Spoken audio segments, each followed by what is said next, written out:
Assalamualaikum warahmatullahi wabarakatuh. Ketemu lagi dengan saya Edwin dari channel Edwin Rosadi, channel yang menyediakan konten tentang traveling dan family vlog. Saat ini kita masih dalam suasana pandemi jadi kita masih belum bisa membuat vlog di tempat-tempat yang keren dan berharap pandemi ini segera berakhir. Kali ini saya bermaksud untuk sharing dengan kawan-kawan semua mengenai bagaimana melakukan penerbangan di era new normal saat ini. Seperti yang kita ketahui bahwa pemerintah Indonesia telah melakukan relaksasi terhadap beberapa hal, salah satunya termasuk dalam melakukan penerbangan domestik di Indonesia. Jadi, sesuai dengan surat edaran dari Kementerian Kesehatan nomor 382 serta surat edaran dari Gugus Tugas Percepatan Penanganan COVID-19 mengenai syarat-syarat untuk melakukan perjalanan di dalam negeri. Jadi kebetulan saya pada hari ini tanggal 14 Juli 2020 harus melakukan perjalanan ke Manado, dan step-stepnya seperti apa sih untuk melakukan perjalanan di era new normal ini? Ayo kita bahas.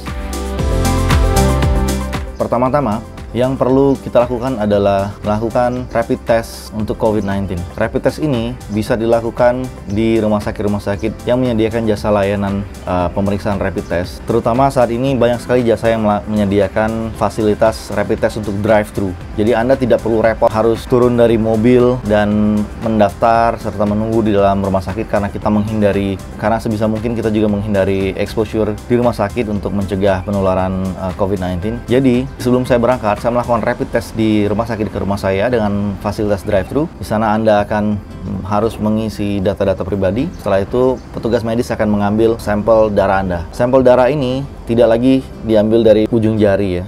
Karena apa? Akurasinya dari darah yang diambil dari ujung jari ini tidak terlalu akurat. Jadi yang mereka ambil adalah melalui siku kita. Jadi melalui serologi. Oke, jadi setelah darah diambil dari siku tangan kita sebanyak 1 spot seperti ini, maka prosesnya sudah selesai. Hasilnya akan diperoleh sekitar antara 1 sampai dengan 3 jam. Jadi saat ini sudah cepat sekali dan bisa dikirim melalui email. Tapi ingat, saran saya tetap lakukan pencetakan hard copy. Karena apa? Dokumen ini diperlukan di bandara keberangkatan serta kedatangan Anda nanti. Sesuai dengan surat edaran dari Kemenkes Juni 2020 kemarin, seluruh rumah sakit dan fasilitas kesehatan yang menyediakan jasa rapid test wajib mengenakan harga maksimal 150.000. Jadi harganya sudah seragam ya di seluruh Indonesia, tidak akan ada perbedaan untuk melakukan rapid test. Dan rapid test ini berbeda dengan sebelumnya pasca diberlakukan new normal. Rapid test ini sekarang berlaku 14 hari dari sejak tanggal rapid test dikeluarkan. Berbeda dengan sebelumnya, hanya berlaku selama 3 hari. Oke.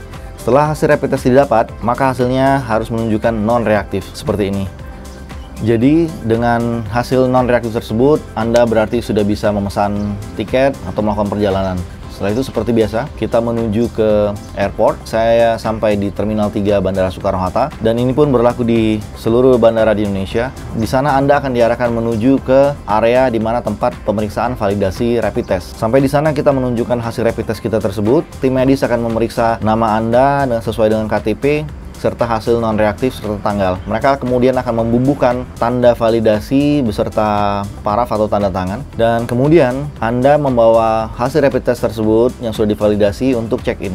Seperti biasa Anda check-in di counter keberangkatan. Di sana Anda pun akan ditanyakan kembali hasil rapid testnya, dan setelah Anda mendapatkan boarding pass, Anda masuk seperti biasa ke area X-ray. Di sana sebelum Anda X-ray ditanyakan boarding pass serta rapid test ini sendiri. Jadi ini cukup penting sekali rapid test ini karena merupakan dokumen yang perlu kita tunjukkan di setiap checkpoint, dan kita harus menyimpannya dari saat berangkat sampai dengan pulang kembali. Oke, setelah masuk checkpoint X-ray seperti biasa, kita menunggu di gate. Dan further information bahwa saat ini Bandara Soekarno-Hatta Terminal 3 sendiri masih sangat sepi. Hari saat keberangkatan saya tersebut, suasananya sangat sepi. Masih banyak sekali tenan-tenan yang tutup di bandara. Jadi tenan yang buka hanya tenan fashion dan lifestyle. Sementara untuk tenan makanan dan minuman, hampir semuanya tutup di dalam bandara. Jadi saya sarankan jika kawan-kawan yang ingin mencari sarapan atau makanan sebelum terbang, maka lakukan di luar departure gate atau gate keberangkatan. Karena pada saat saya berangkat tanggal 14 Juli 2020 masih banyak sekali tenan makanan dan minuman yang tutup. Oke, lanjut. Setelah dilakukan boarding seperti biasa, namun dilakukan protokol keamanan, yaitu jarak masuk yang cukup renggang ya antara satu penumpang dan yang lainnya, tidak diperbolehkan antri di dalam pesawat. Dan kebetulan pada saat keberangkatan saya tersebut, saya menggunakan kelas bisnis, dan di sana tidak ada penumpang sama sekali selain saya sendiri. Dan penumpang di kelas ekonomi pun saya lihat hanya berkisar sekitar 30% dari kapasitas pesawat. Karena apa? Pertama, masih banyak penumpang yang belum nyaman untuk melakukan perjalanan. Yang kedua adalah maskapai penerbangan pun memberlakukan social distancing di dalam pesawat. Jadi untuk kursi yang 3 baris hanya boleh diisi oleh 2 penumpang, jadi di tengah harus dikosongkan. Begitupun dengan yang business class yang konfigurasinya 2, maka hanya diisi oleh 1 penumpang.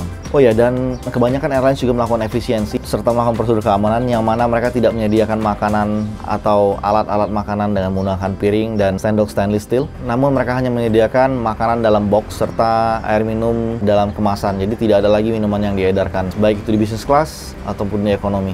Oke, kita lanjutkan. Setelah Anda mendarat di bandara tujuan, Anda akan diarahkan kembali menuju ke pemeriksaan rapid test dan validasinya. Di sana, Anda wajib kembali menunjukkan hasil rapid test Anda yang sudah divalidasi. Satu step terakhir adalah Anda akan diarahkan menuju ke tempat pemeriksaan kartu kewaspadaan kesehatan atau Health Alert Card. Jadi, sebelum Anda mendarat, biasanya awak kabin akan membagikan kepada Anda kartu kuning, bentuknya seperti ini, yang mana kartu itu harus diisi dengan keterangan data diri Anda, keberangkatan Anda, serta informasi tentang tujuan Anda. Yang mana satu potongan akan diserahkan kepada petugas di bandara kedatangan dan satunya lagi Anda simpan. Namun, untuk menghindari segala kerepotan mengisi secara manual dengan menggunakan pulpen, saya sarankan Anda lebih baik melakukannya secara online. Bagaimana caranya? Yaitu Anda harus download aplikasi di handphone Anda yang bisa di-download melalui Google Play ataupun Apple App Store, yaitu aplikasi yang bernama EHAC, Electronic Health Alert Card.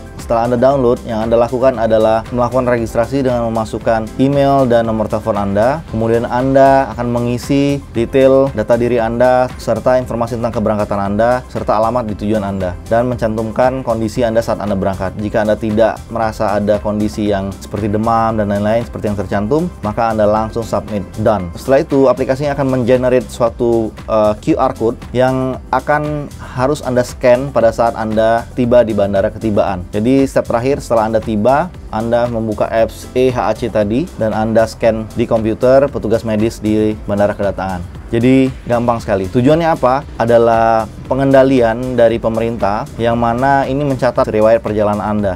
Kenapa ini menjadi penting adalah ketika 2 minggu setelah Anda melakukan perjalanan tersebut, dalam fase itu Anda mengalami simptom atau gejala-gejala seperti COVID-19, dan ketika Anda sampai di rumah sakit bertemu dengan dokter atau petugas medis di sana, maka Anda wajib memberikan kartu kuning tadi yang Anda simpan atau aplikasi EHAC, karena di situ akan terekam riwayat perjalanan Anda supaya bisa dilakukan pencegahan terhadap penyebaran dari COVID-19 itu sendiri. Oke, jadi mungkin itu saja yang dapat saya sharing saat ini. Semoga bermanfaat. Always take care of yourself, stay healthy, and take care of your family. Kita ketemu lagi dengan vlog kita berikutnya, dan semoga hari Anda menyenangkan.